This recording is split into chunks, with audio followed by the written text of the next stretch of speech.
कर्नाटक चुनाव को लेकर बीजेपी ने आज मैनिफेस्टो जारी कर दिया और मैनिफेस्टो जारी करने के बाद बीजेपी अध्यक्ष जेपी नड्डा जी हमारे साथ हैं, बातचीत करते हैं।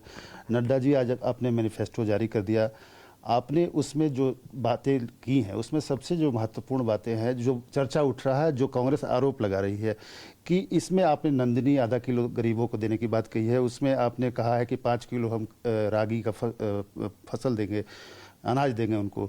आपने कहा है कि उसमें सिलेंडर हम 3 देंगे। तो इस तरह 21,000 रुपया मातृ जो होने वाली महिला उनको देंगे, 25,000 तीर्थ यात्रा के लिए देंगे। तो इसको लेके वो कह रहे हैं कि हम जब ये करते हैं तो कहते हैं कि फ्री वाई है, और आप करते हैं तो ये अलॉटमेंट नहीं है। कैसे? देखिए अमर जी, सबसे पहली बात समझिए कि इनके ये जो देते हैं उसमें कभी भी कोई मैथमेटिक्स का और इकोनॉमिक्स का कोई अर्थ नहीं होता। ये पॉपुलिस्ट स्लोगन्स के साथ देते हैं। हम सबकी बिजली 200 यूनिट मुफ्त कर देंगे, हम पानी की बिजली का बिल नहीं लेंगे, हम बस का ट्रैवल मुफ्त कर देंगे। हम क्या कहते हैं? हम बीपीएल परिवारों को पोषण आहार में ये देंगे। किनको देंगे? बीपीएल। किनको देंगे? गरीब लोगों को। मैंने आपको सुबह भी बताया आयुष्मान भारत। आयुष्मान भारत किसको मिलता है? आपको मिलता है, हमको मिलता है? नहीं। आयुष्मान भारत मिलता है रेड़ी वाला, फेड़ी वाला, रिक्शा वाला, ठेला वाला, सब्जी वाला, बस का ड्राइवर, बस का क्लीनर, ट्रक का ड्राइवर, ट्रक का cleaner, auto rickshaw driver, lift man, barber जो बेचारा बाल काटता है, ऐसे गरीब लोगों, रैग पिकर जो कूड़ेदान से प्लास्टिक इकट्ठा करता है, ऐसे गरीब लोगों को गंभीर बीमारियों से लड़ने के लिए हम 5 लाख रुपए का हेल्थ कवर देते हैं।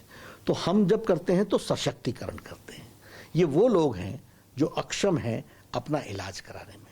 ये वो लोग हैं जो बीमारी के साथ जी लेना पसंद करते हैं लेकिन इलाज नहीं करा पाते हैं। इनको देना हमारी ताकत है।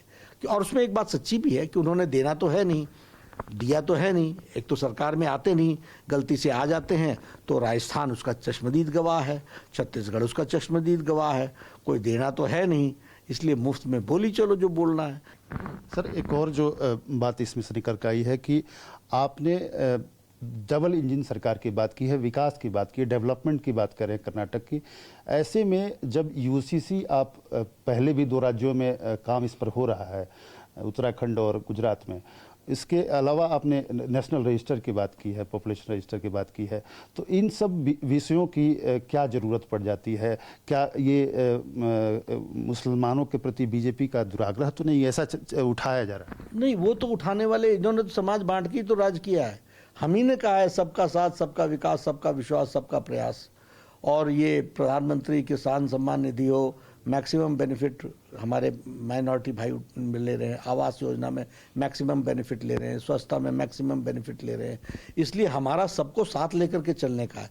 ये फूट करो और राज करो, फूट डालो और राज करो, ये कांग्रेस की नीति रही है जो इन्होंने लंबे समय तक। हम सबको साथ लेकर के चल रहे हैं। और यूनिफॉर्म सिविल कोड का जहां तक सवाल है, ये संविधान निर्माताओं की इच्छा रही है, पार्लियामेंट्री कॉन्स्टिट्यूएंट असेंबली की डिस्कशन में है, और समाज को सबको साथ ले चलने के लिए यूनिफॉर्म सिविल कोड की आवश्यकता है। हाँ, इसमें समरसता बनी रहे, इसलिए हाई पावर्ड कमेटी इनकी सब चीज़ों को डिटेल में वर्कआउट करती है।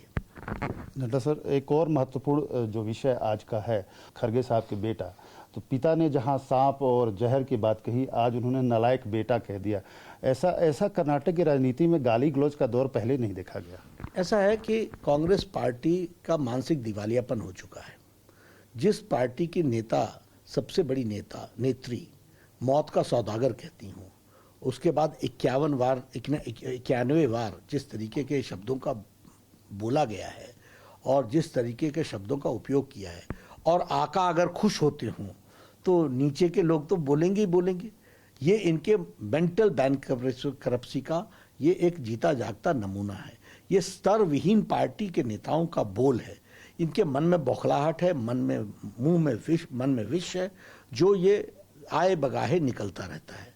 और भारत की जनता हमेशा मोदी जी को और बढ़ चढ़ करके आशीर्वाद देती है। आखिरी प्रश्न नड्डा जी, अब महज 10 दिन बाकी रह गया है और आपने पिछले महीनों से यहाँ पे लगातार जमे हुए हैं, कई महीनों से। आप ये असेसमेंट अब कर सकते हैं कि कर्नाटक में कहाँ जा रहे हैं, बीजेपी आज कहाँ खड़ी है। अब 10 दिन में कुछ ज़्यादा बहुत चेंज नहीं होने वाला है। क्या आपको लगता है कि बीजेपी यहाँ पूर्ण बहुमत की सरकार बनाने की ओर बढ़ रही है? देखिए, हम बहुमत तो पा चुके हैं। अब आप जो नंबर की बात बोलते हो, इसमें थोड़ा 10 दिन है, उसमें हम कितना रन बना पाते हैं इसकी हम चिंता कर रहे हैं। बस सीटों की जी, रन कितना आगे बना, कितनी और सीटें ले सकते हैं। बहुमत तो हम ले चुके हैं। बहुत बहुत धन्यवाद। कैमरामैन मस्तान के साथ आमोद राय,